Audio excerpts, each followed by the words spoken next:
All right.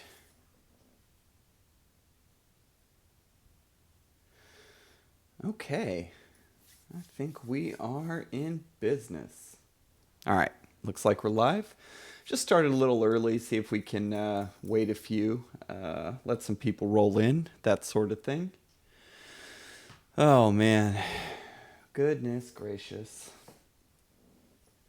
So, ended up breaking my shower door last night. That was ridiculous. And learned a valuable lesson. Always cover the drain with cardboard or something. I seem to have lost a screw down the drain, so that was a real bummer. Oh, and my nose is a little stuffy, so hopefully that doesn't make things all silly. So we'll just wait around for a minute or so, waiting for people to come in. I wonder if I should put like how you say, a we'll be starting soon with some nice little music or something at the beginning, so that way you guys, or so that way you folks don't need to see my ramblings. All right. Well, you know what? We have one person, so that is enough to get started. So, welcome. We're going to be continuing on. Last time we looked at a different ways to build predicate functions, build complexity. Hey, Joshua. Welcome. We figured out a way to, or we didn't figure out, but we looked at different ways to build up complex predicates so they could be used. Well, you can use them in many places in Crocs or in Ramda, but mostly we're using them for these point-free logic functions. So we're going to continue our discussion with the point-free logic functions. We really only looked at if-else. I wonder what happens. Hold on. We're going to do some experimentation. It's weird looking over there. Let's see what happens when we switch our camera. Properties. And then 3, 2. All right, let's see. Huh. That did absolutely nothing. All right, let's try it one more time. So we'll go to built-in. There we go. Hit OK. All right, that's a little better. Now I can look. I don't know why I keep putting it over there, but that's crazy. Okay, so camera's out of the way. Hey, mate, how you doing? See, I remembered. All right, camera's all moved over, except it cuts off my head a wee bit. Let's see, that might look a little better. It looks a little better. That should be fine right there. Okay. So, continuing on, experiment over. The first thing we'll start off with, I guess, is looking at when. So, when's kind of cool. And let's just show, we'll do const. Oh, and actually, let's make an imperative one here. So we'll do imperative. So we'll just make a quick little imperative function that brings in an x. And then from there, we need to create a case for when. So typically when you use things like when or unless, it's going to ignore, for in the case of when, if the predicate passes, it's going to run the function that you provided. If we look at when itself, when takes a function, a predicate. This also, I need to fix those signatures too, unless I mention it up here. Oh yeah, so any place that you can use this predicate function, you can use a pred. I took it out of there because it was very, very noisy.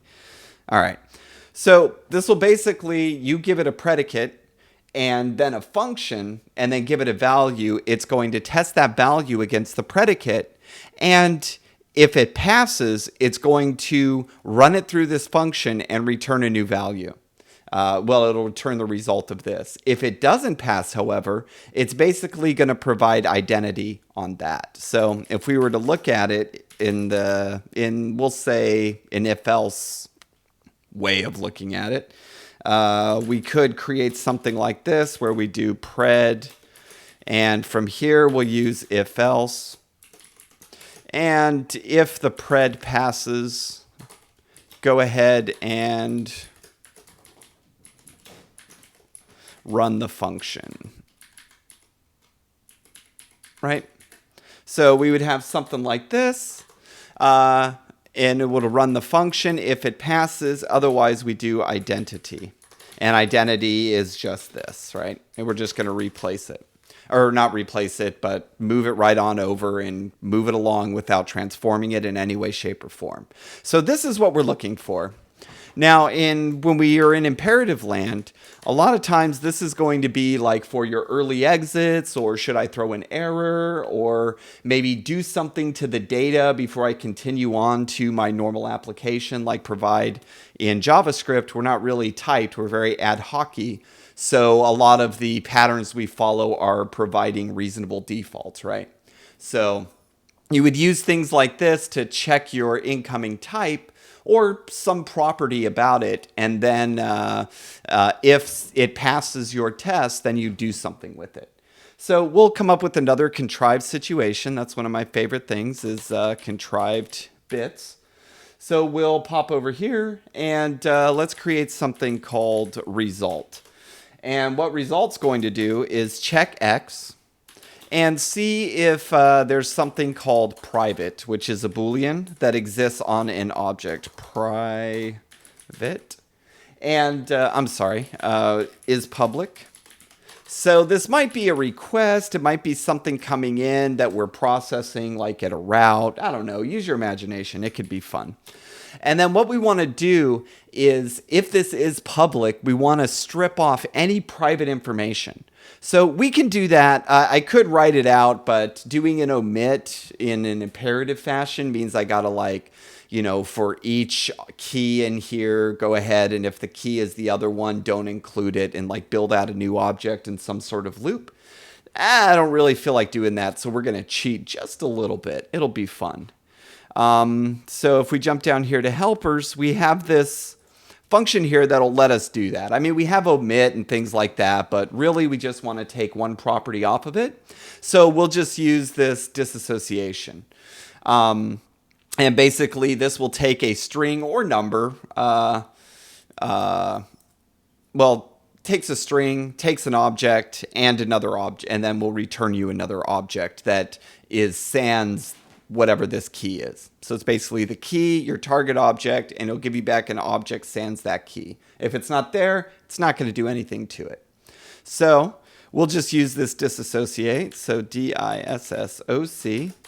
And let's go ahead and bring that in from Crocs. I believe Ramda has this too, and I think it's the same signature. Yep. Oh, they even have a disassociate path. So, yep, same thing. Takes a string, object, object. So you can do this again just with Ramda. Not a big deal. No big whoop at all. And we'll do require Crocs. So we bring that in. And so what we want to do with this is if there is a key called private, we want to go ahead and take that out. So we'll put in X. Now for our other case, we're basically just going to do X, right? So this right here is a wonderful case for when. We have some sort of check going on here. And then if it's good, we're just going to run the same value. Notice the X, it's the same X that's here over this. And we're going to assign the result of this disjunction to this result variable, right? Simple stuff. You might see this more like an if-else, and then you'll have some predicate here, right? And then do something to it, like, I don't know. This is kind of a contrived example. But say now that we have this, we want to do another piece of work to it. You piece of work. So what we'll do is do kind of the opposite of disassociation and do association. And what ASOC does, we'll look at Ramdas because I know for a fact they have that. It basically will take a string, some value, and then takes an object and gives you back another object that has that key and value appended to it. If it's there, it'll overwrite it. We have the same thing here, same exact SIGI. Let's see here. Yep. That's a sign, you silly goose. So here it's the same thing exactly. So what we want to do is associate, let's say we'll call it result, and result we'll just call that done, right? And then we're going to add that to our result, which will be the object of this sans any private information or anything like that. So let's go ahead and bring ASOC in, or association. All right. And now that we're good there, let's go ahead and just make some data. Just something we can run with here. Makes it easy to change things around when you're talking about stuff. So we'll just call this an object that has ID, and we'll say some ID, right? And then we'll have maybe, goodness gracious, a private. And this will be our private data. So we'll call this totes shush. Totes shush. And that's the private stuff that we don't want to talk about. And over here, we'll just do is public because that's the key we're looking for. And we're going to go ahead and for now set that to false and see what this gets us. So now if we just log this out and do our imperative, and throw in our data, hopefully we don't get errors. Oh, goodness gracious, that's still up there. That's not cool. Maybe that would be neat to have a heading. All right, so we noticed that we get it back and it appended that result done. So it did pretty much exactly what we asked it to do or what we wanted it to do. We took this here. It didn't run through here, so we didn't take out the private information. So you could do something like this, like when you're, writing to a log or something like that, you might be able to check your data, some attribute about it, and pull out any like tokens or private information or identifying information from your logs. So this would be a good case for something like that, right? I don't know. Again, it's hard to write these contrived examples. Okay, so now let's see what happens, though, whenever we set this to true. So we notice we got the same result done back, but there it is. The private data has been taken off. So this is the kind of thing that would be very, very nice to write in a functional way. And again, this is very contrived. Usually you would have maybe something up here, a little more stuff, here, and then maybe you do other stuff with this result. Go ahead and look at some of your imperative functions, like on your backends, things like that. I'm sure you'll find code that does things like that and has these little checks that will either do something or not do something, right? Yeah. Okay, so now let's see what this would look like if we were to write it in a declarative fashion. So we already brought in most of the declare. How do you spell that? Tiv, I think. I think that's right. Spelling is not my strong suit. I'm going to be honest here. So this is basically just going to be a composition. So we just bring in our compose, and we get the same sort of thing just by having some sort of when statement in here. So the first thing we'll create is this when statement. And we have another helper that will do this x and x.public that will check that. So we'll do that with a, well, we could just do, since it's already Boolean, we'll use a prop or, and I think we can bring this in from, we have this in Crocs, but I don't like using the, I don't know, it kind of goes against the Crocs, I don't know, ecosystem. Usually we we wouldn't do something like a prop or, we do this with a maybe. So I usually bring stuff like that in from Ramda. So we will use our when though. And we need to, of course, bring in compose. Okay, so what we want to do is when prop or, and we're just going to set this, does Ramda, how did they take their prop or args? Prop or, so that's going to take the value first, then the string that we are looking at. So the first thing we want to do is make this false, because if it's not there, then we're just going to say that it's false. That way we make sure that we're very predicate-y, right? We could do undefined because that'll coerce to false, but we're just going to keep it all Boolean. And then all we need to do is check to see is public. And we'll take that, yeah. So that's going to take in our value that we pass it, and it's going to run it through this predicate, or through the prop or. So this is going to return a Boolean. And if this actually passed, we want to do basically our disassociate here. So we'll do that with private, and we will close things out. And we'll do that. And we don't need the X, obviously. So now this will take care of this part for us, right? So we're not going to have the result, but if we run this, notice we get public is true. It took the private stuff off, and we have the false, right? So that totally works. It keeps it in there. Everything is fine. We're not getting the result added yet because we didn't do it. But all we really need to do is just associate this in with result, bada boom, bada bing, and we do done. Again, we do not need to specify any variables or anything like that because this is all point free. So now if we look, we get that done. It throws the done in there. If we were to turn this back to true, it would still pull the information out, right? Now, the problem that I see with this is this function doesn't tell a story, right? Like, this is mostly just the names here, you know? Like, we could look at it mechanically and be like, well, when, you know, we're doing this prop and doing all that. But deep in your flows, I like to have things tell a story, right? Like, I should be able to look through a function and yeah, maybe there might be some little one-offs, but for large flows like this, I could probably turn this into something English. So let's go ahead and we'll create a function that we're just going to call remove private. Remove private. Or handle public. We'll just call it handle public. Handle public. Why not? All right, so now what we can do is create a function that has a nice fancy English name, or not English, but a name to it that reads well. I mean, it is English.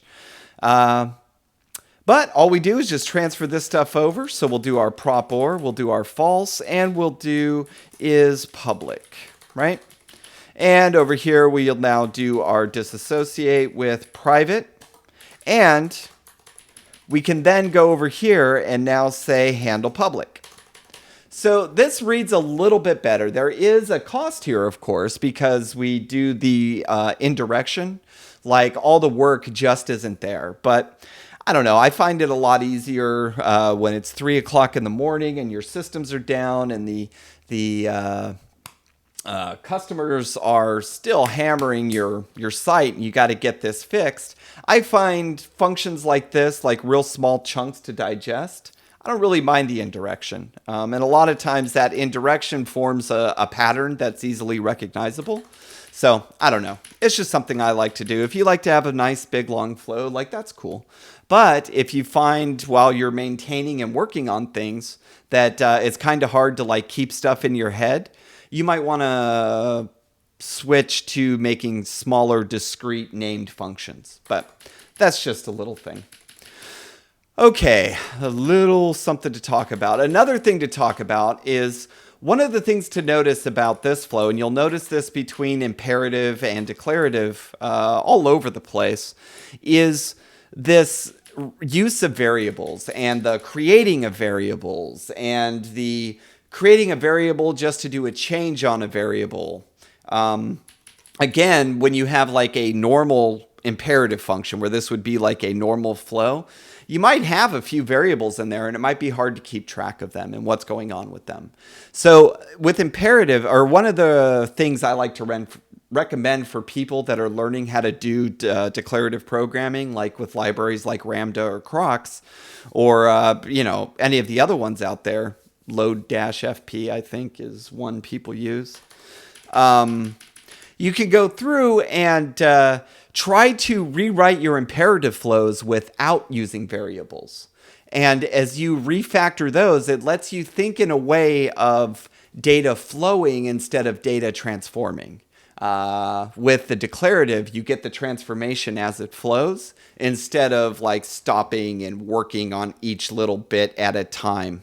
It still is step by step, but again, you notice we never mention any variables here. The only thing we ever really talk about is attributes that we partially apply context to work on the data for these functions. So, I don't know. That's just something. So this is when. This is what you would use things like when for. Is whenever and the other beautiful part to this is now reusable. So instead of this being in some sort of function or something here, we've actually moved it out. And you'll see a lot of times with imperative, the way that you'll refactor or do things, you'll still make little functions. Like this will probably end up being a function if this shows up time and time again. If, as you're doing your work and going through and building your applications and what have you. A little sip of coffee. So, that's when. Does that make sense?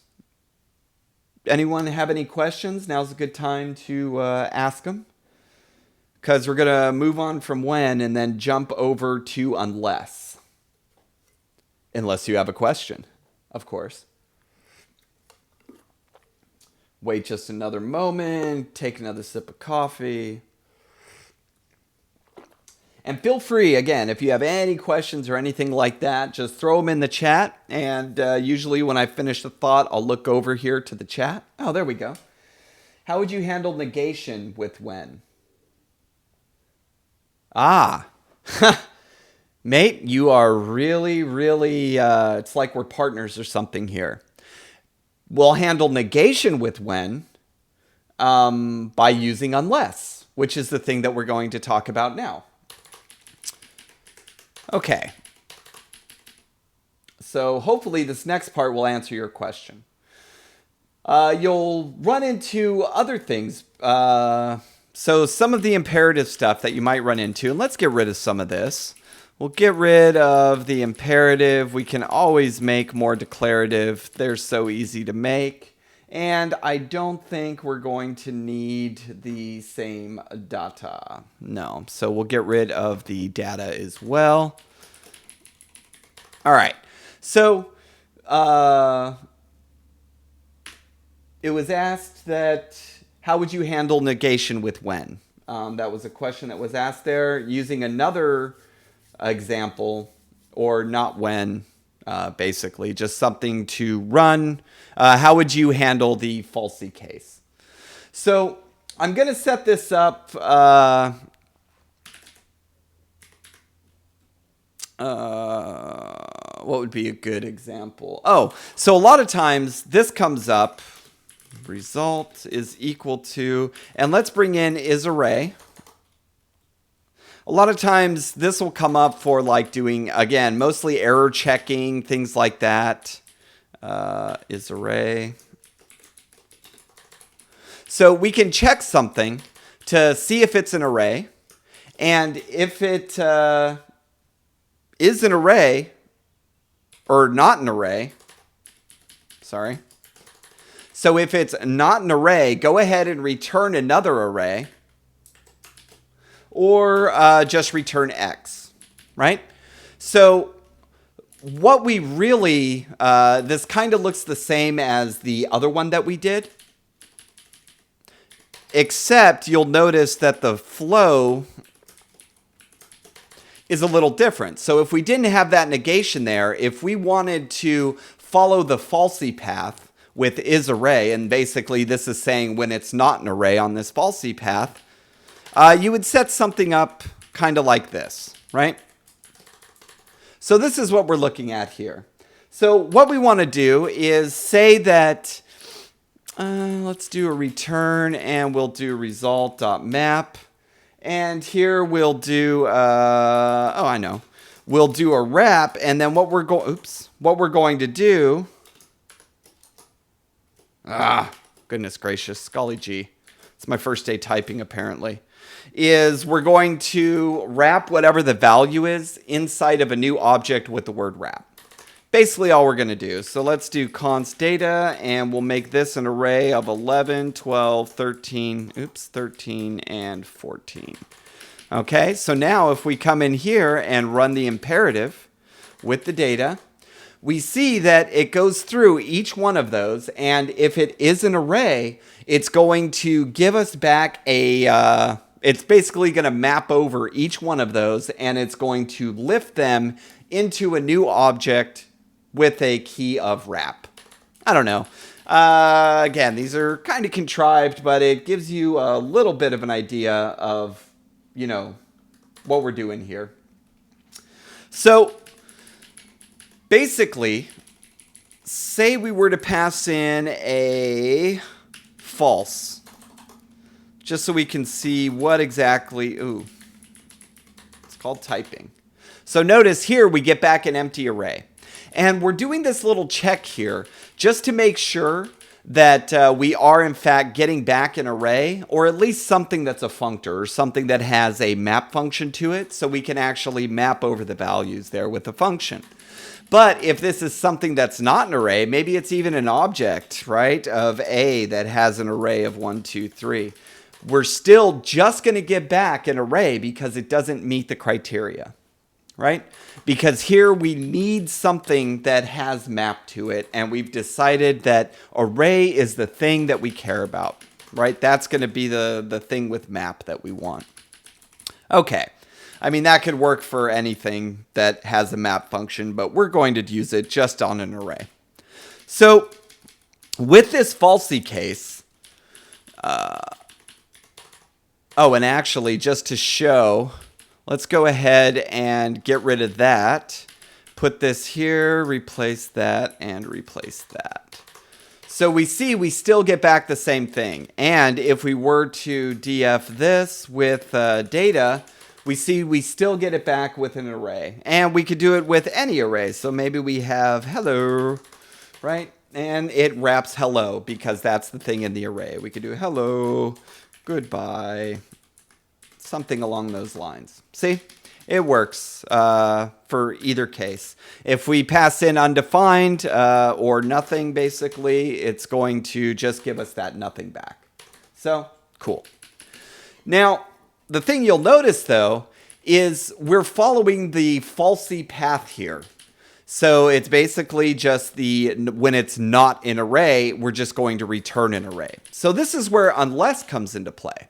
So let's jump up over here, and we will do unless, bring unless down, and let's see, I shouldn't have deleted that. I never spelled this right, declarative, and then it's so embarrassing, and I feel so bad. So again, this is going to be another composition, and let's skip this part and actually write out what the function's going to be, right? So just like we did with the other one, default array, just like we did with the other one, we're going to set up just another function that handles our actual change, or the thing that we want over it, that contains our predicate or whatnot. So here we'll do isArray, and we'll do empty. So what empty is, because we need to give back an empty array, is going to be whatever you pass it, it's just going to give you an empty array, right? So that's basically this right here in a nutshell. Notice that the predicate matches because the unless is taking care of the not for us. So this reads as, unless this is an array, give back the empty. So when it is an array, it's just going to get back the array of what it is, right?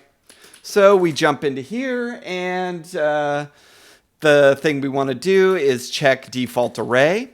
And to grab this Bilbo mappings here, we will bring in map. And we want to be able to create an object with that key based on the value. So we'll do that with obj. Okay. And we'll bring in obj for that. So now all we really need to do is map obj and wrap. So this translates into the same thing that we saw up here. It's basically just going to come through and map over whatever the result of this, default array. It's just like this result here. It's going to map over that, calling this obj, which is basically what this is doing. It's taking the value and it's going to wrap it in an object and give that back to you. So now if we just come here and do declarative and give it a call, we get the empty array. But if we call declarative with data, it actually does the wrap. And we could do the same sort of thing here with unicorn, right? Or we could have a value of null and undefined. It doesn't matter. It's just going to take care of that for us. See? All right. So that's unless. Now, again, one of the things to notice about unless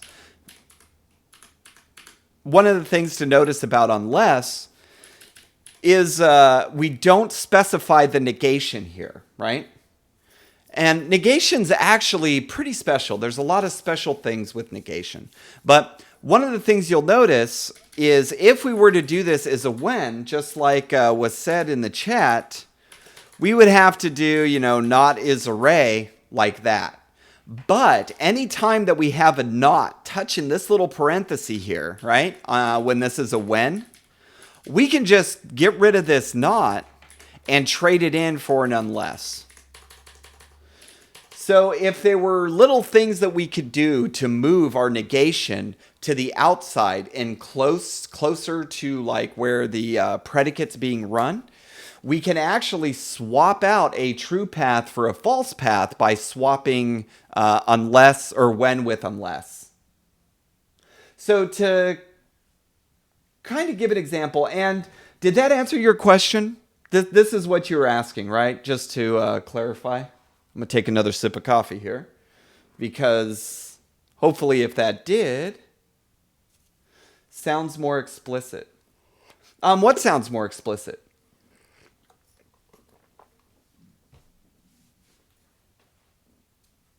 Are you talking about the names of the functions, things like that?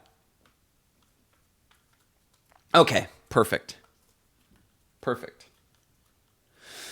All right. So one of the cool things about negation, yeah, it does. Yeah, I agree. It reads very well too, especially when it's very late at night. You could really, unless can stick in your head, right? It just reads well. It's like you would read it in English, Okay. So there are some really cool things about negation here. So let's go ahead and we are going to alter this just a wee bit, right? So let's put this back. We're going to DDP, replace that with this, replace that with that. And let's still do the not is array, right? So we'll check the not is array, but say we also don't want to allow negative, goodness gracious. We don't want to let in empty arrays for one reason or another. We don't want to let in an empty array for the thing that we're about to do, whatever that may be. So what we can do is bring in the length function. And length is going to return the length of an object. Okay. And we'll just get the length of x.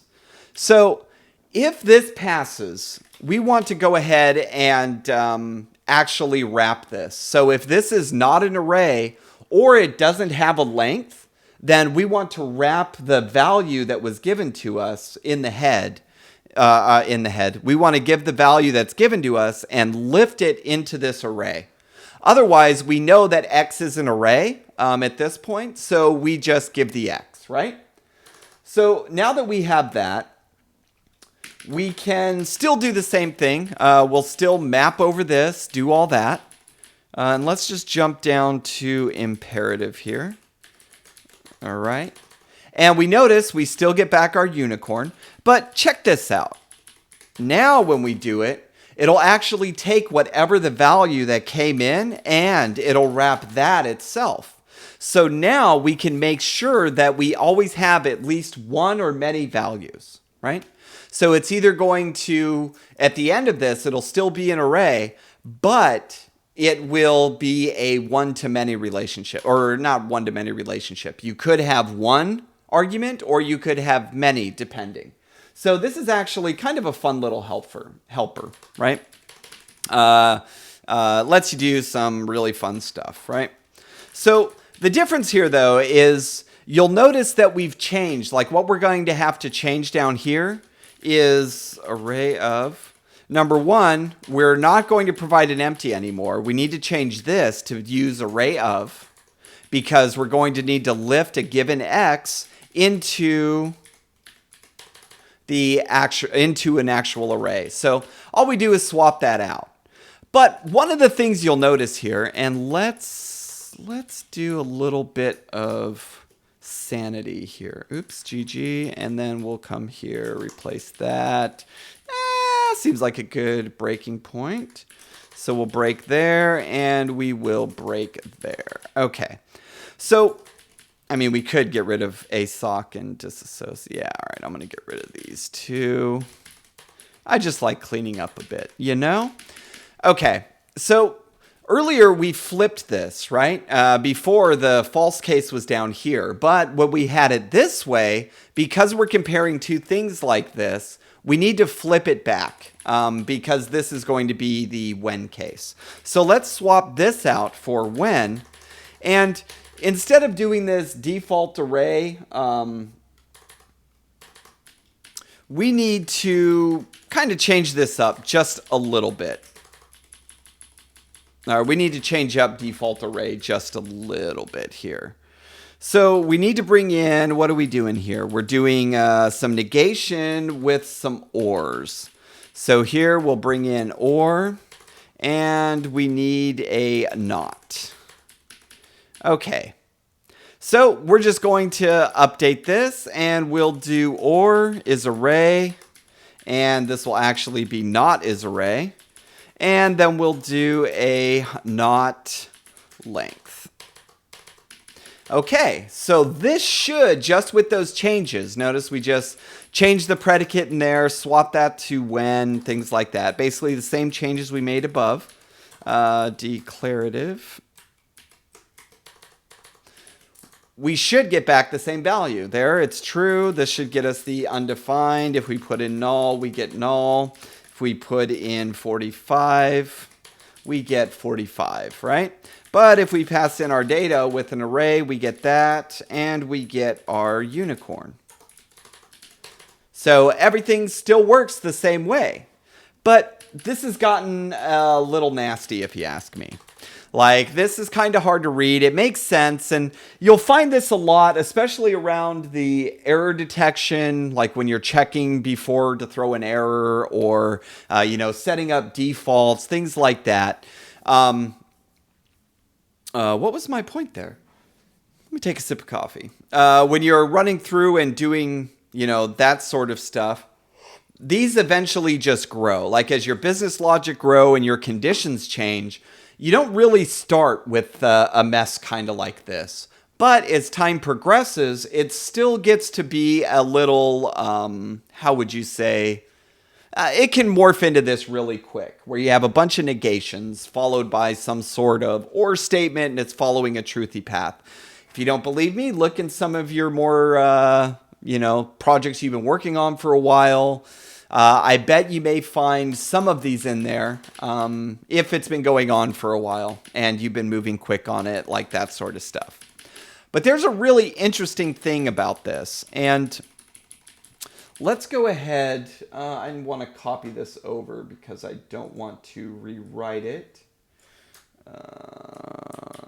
I am on a Mac right now, so I have to use the proper copy and paste. So let's build a little truth table here. Okay, remember these from maybe high school or something like that. So here we're going to create some sort of pred, and we'll just have this pred match the other bits that we have here. So we have or, not, and we want to bring in some p and some q. So we'll have two predicate functions, a p and a q, and we'll say not p, and we'll say not q. And this is basically what this is here. See, this is our p, this is our q. But here we have it set up just to have a little play like that. So for the predicates, there are some really cool helpers if you're ever trying to figure out what's going on with something. I don't know, I use them a lot for basically a lot of like predicate work and things like that. Ramda has these two functions, true and false. T will return true, F will return false. No matter what you pass it, it'll always return true and false. So they're really, really good at doing things like truth tables. If you're trying to figure out how a predicate resolves, this is a really fun way. Well, I don't know about fun, but this is a way to do it. So we can look at our first one and we'll just say, what does true true equal? Now, if we run this, we'll notice we'll get back a function. It's because we need to pass it something, right? Like this is going to get us our function back, but we need to pass it something to run it. So we notice that true true will get us false. Okay? So if we come here and we do true false, we get true. Okay?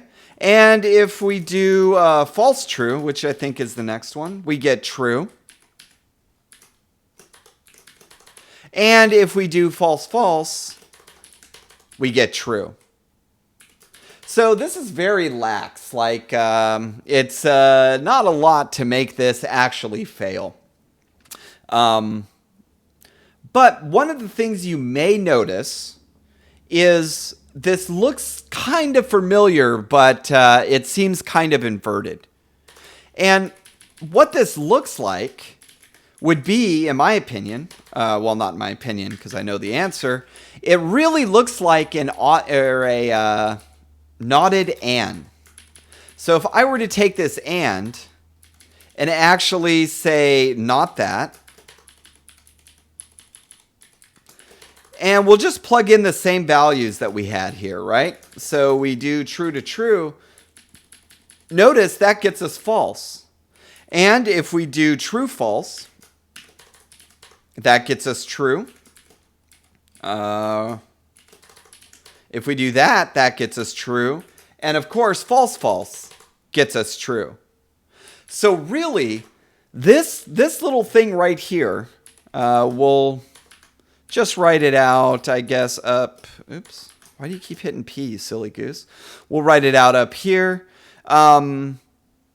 Basically, what this is saying is when we have not P or not Q, that is equivalent to not, P and not Q. Right? So that can actually read a lot better, right? So instead of doing it this way, let's swap this out for and. We can get rid of this. Get rid of this not. And I don't know, because I really like the... it doesn't really matter. Right? But the thing we need to do here is actually put negation on it, right? Because of that not. So if we come to the end here, this is the end. We notice that we get back the same sort of stuff. So if we do declarative, And let's put in data. So we're going to get the wrap with the 1112. If we put in true, it's going to give us back wrap true. This will get us that. So one of the things is, as you're going along and refactoring stuff, you might be able, if you see a lot of negation with some sort of operator, be able to, oh, I'm so sorry, I didn't mean to hit the microphone. Hope that didn't hurt your ears. You might be able to just swap the sign or swap the operation and then move the not to the end. And remember what I said earlier is we could take this not and swap that out for an unless, and now this reads a whole heck of a lot easier, right? So unless it's an array with a length, do the array of. Wrap it in the array, you know? So this is what's called, this is one of DeMorgan's laws of negation. It basically says, if I were to take the not of a P and a Q, that is the same exact thing as taking the disjunction of not P and not Q, right? And I can go back and forth. There may be times where this actually reads a little better, right, than this. Usually you want to go to where the and is, and we'll see in the next example.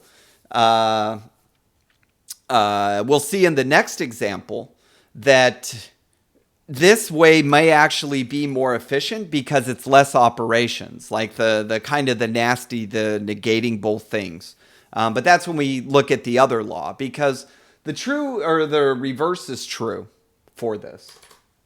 All right, how are we doing on time? Looking pretty gosh darn good. So the only thing we really have left to talk about is the other DeMorgan's law. And that is basically if we were to replace and then we'll replace this with pipe and pipe. This is pretty much the same. This is also a truthy statement, but of course we're going to have, different ones of these. So we'll replace those and lay that out just a little different. So before I go on to DeMorgan's second law of negation, are there any questions about this? Like maybe when to use it, how to use it, anything you want more talk about it? And just a question out there for the people viewing with accounts. Have any of you ever worked or knew about DeMorgan's law and used it in practice? I use it all the time when working on old code. It's a nice refactor. Anything? Anyone? Okay. Cool. All right, so we'll let that catch up, and yeah. We'll move on. If you have a question or anything like that, just throw it in there. It should be fine. I should be able to answer it. Okay. So at this point, I'm going to get rid of the imperative. I mean, basically, I hope you kind of get the feel of how this imperative translates. I'm still catching up with other videos, so I'm confused. Oh, Joshua, I'm sorry. Is there any particular points that you might be confused about that I might be able to clear up? Anything standing out? I might be able to help with that while you have me. I didn't know it was a loss, so I had to figure it out. That'd be useful in the future. Oh, cool. Yeah, no, it's called DeMorgan's Law of Negation. Right? DeMorgan's... I guess they're just called DeMorgan's Laws. I don't know why I thought they were... Oh, because it's the complement. Okay. Yeah, but this actually is the same thing. So not A and B... not A and B is the same as not A or not B. See? And it goes back the other way. There's a lot of really cool stuff. All right, Joshua, if you have any questions or anything, you can hit me up here while you got me. Yeah, I should be able to answer them. And your questions may help other people too. So please don't be afraid to ask questions. All right, well, we'll just move on. Again, we're getting really close. Like, this is not how this would look. And I feel so bad because this is not how your code is going to look imperatively for this pattern. But the way that we put these declarative flows, like we're already, like I have to contrive like something. Like normally this could be a, this is what this may look like in a declarative or an imperative app. This is probably a little closer to what you would be seeing, right? Throw new type error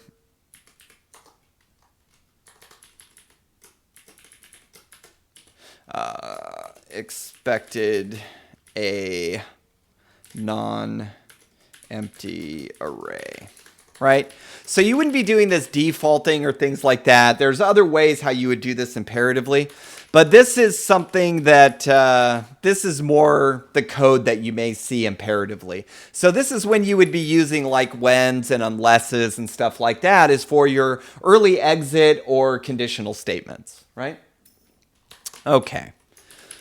So again, this is very, how would you say that?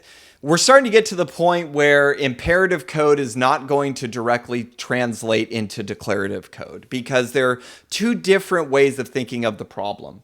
It's like trying to teach object-oriented programming with procedural programming. There's no way you're going to come up with something that would be in a real procedural code base to match a pattern that's going to be in the object-oriented. So anyway, we're going to probably here in the next few sessions, we're going to probably stop looking at imperative, how would you say, examples, because they're not going to track one-to-one, and they're just going to look contrived and horrible. I know a lot of times I get folks saying, hey, it'd be nice to see like what that would look like imperatively. Well, and it's really hard to say because you don't want to sound like one of those, you know, functional programming mean guys or whatever and being like, well, it doesn't really translate the way you're thinking of it because that doesn't come over well. It's a very hard thing to do because you're thinking of the problem in a whole different way. There's a whole different set of circumstances that come up, and it's true now as we see, like, because we wouldn't really throw errors or do things like that. We just handle it with reasonable defaults whenever we're doing declarative flows. But in the imperative approach, we're doing a lot of error throwing and things like that, like all the time. And we're, you know, doing for loops and all this stuff that just doesn't really have an equivalent, and you wouldn't set it up in the same way. We're still kind of close. Like there is kind of a similarity between an imperative flow and the declarative. But once we start getting into the data types, into the ADTs or the algebraic data types, it's just going to go out of the window. Like it's very hard to find a comparison that is something that you would find in the wild. So anyway, if you start getting sad about, oh, there's not a lot of the imperative stuff being shown anymore, I'm really sorry. But yeah. Okay, so now that we got rid of that imperative thing, let's look at this as in a declarative way. And let's create a new one. Say we want to, let's see, let's just get rid of all of this. Okay, so we'll bring a when, and we'll get rid of this too. That's going to throw an error if I try to save it. So let's still use this. We'll call this default array. I don't know why I deleted that. Because we're going to automatically throw it to an array. But we'll call this actually default string.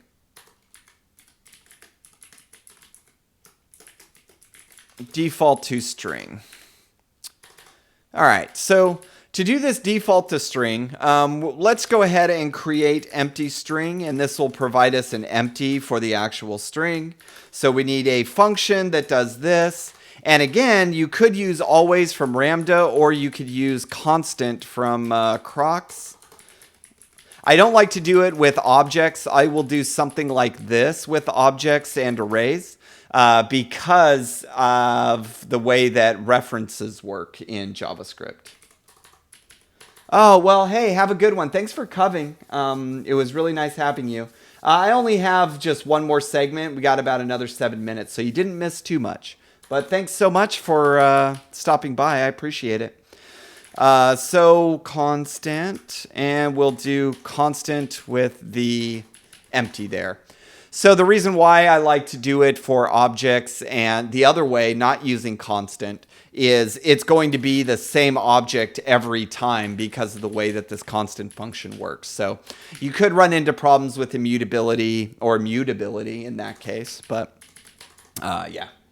So now this default to string, we're going to still set it up the other way, right? Because you'll run into things like this in your code. So if we say not is array, and we'll say not is string,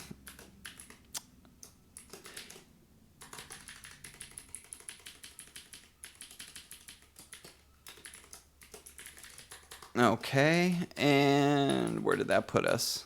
So here we'll do to the end, not is string. So basically what this predicate is doing is going to run this code, this branch, whenever the thing passed to us is not a string and not an array. So if we come here, we'll do this. And if not, we want to default to string, or we want to put in the empty string just to make sure it's there. Now for the declarative, what our actual flow is that we want to do here is let's go ahead and we'll say default to string, and then here we'll do, let's just do length. So both array and string have a length, right? So if we come down here and do declarative, notice we get 0 back because we passed in something that didn't have a length. But if I go hello, I get 5. If I go nice shot, man, and say it just like that, I get 13. Or if I say, nah, let's not do that. Let's just do the array. So if I have 1, 2, 3, 4, I get back 4 because I have 4 actual elements there, right? And if I put in a D2 this, an empty array, I get back 0. Undefined, of course, gets me 0. Null gets me 0. And the number, that gets me 0. But even a function that normally would give us back, so if I do x, y, z, and we'll do x, y, z,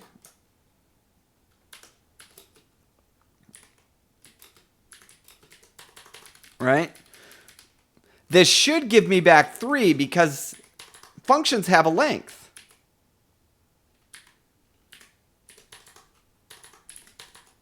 But it gave me back 0.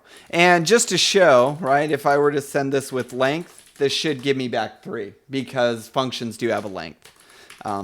But anyway, because it's not an array and because it's not in a string, it's going to give back a length of 0. So again, let's just go ahead, and I mean, we know the answer to this because I'm horrible at surprises. But let's go ahead and run our truth tables here, but we'll run the truth table for and, right? And not, yep. So we'll run the truth tables for this. So let's do pred, and we'll do T and T, T and T, dynamite. So we'll notice this gets us back a false. So when they're both true, that gets us back a falsy.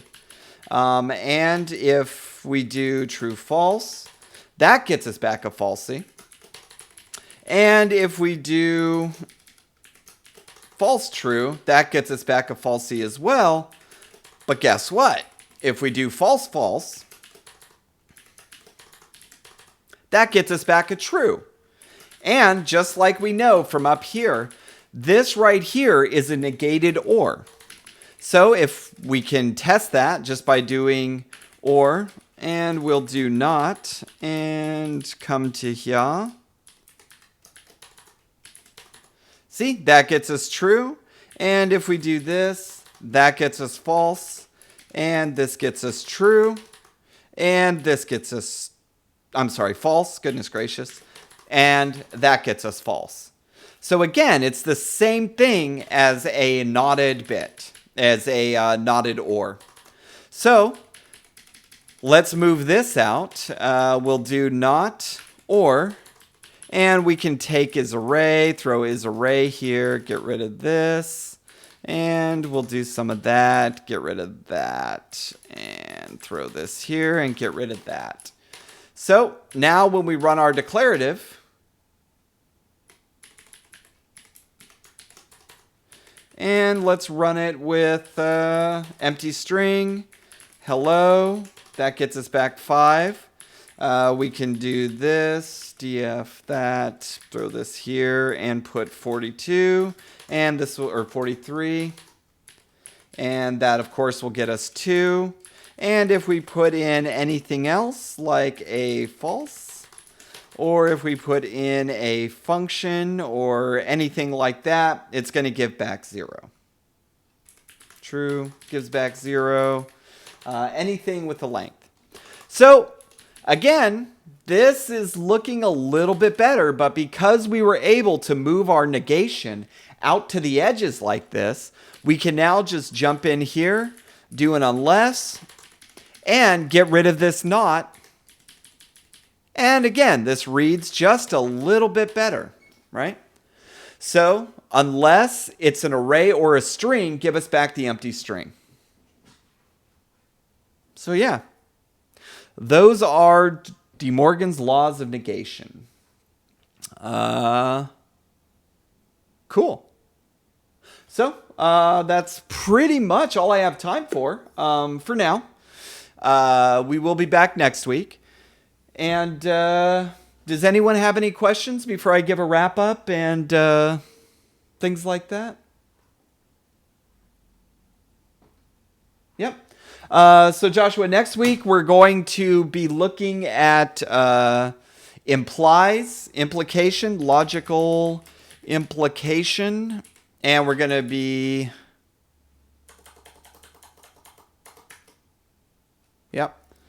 conditionals. Anyway, we're going to look at the implies, and we're going to look at contraposition. So contraposition, traditional logic. So this is another way that you can do combinatory logic with contraposition. Yeah, so we're going to look at these. These are very weak conditions, as we'll see. And they're used a lot in defining what are called universal properties, right? So I'm sure you've seen things like for all of this is true, blah, blah, blah. Whenever you're comparing things universally, it makes sense to have really loosey-goosey or weak conditions, such as contraposition or implication. But so you don't really find a lot of like implies operators inside of a language. And that's because typically they need to be mixed with other things to provide strength, right? Inside the way we program. So for instance, we are all about actual values. So whenever we're talking about high-level category theory, null and undefined would be the same thing. I mean, they're not equal, but they're equivalent up to a unique isomorphism.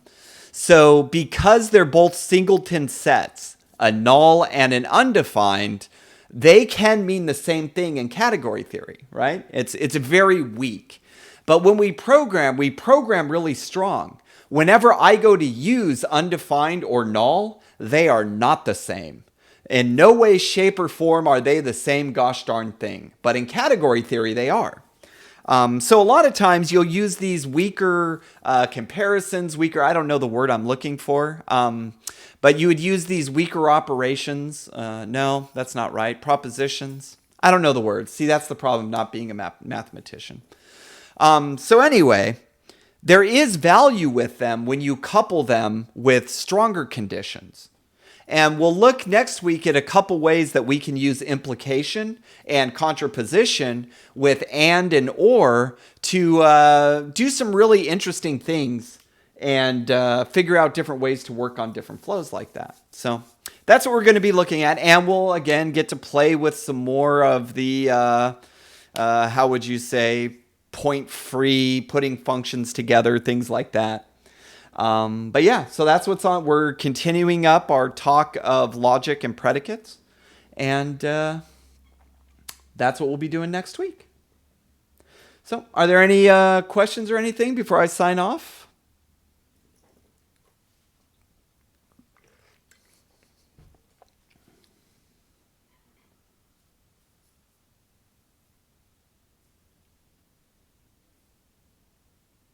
No, we good? Okay, doke. All right, well, I am taking off. I got a lot of work to do and a lot of fun stuff to do in my day job today, so I am going to be getting on that. Have a wonderful time. Enjoy your week. I hope everything happens the way that you would like it to happen. And I will see you later.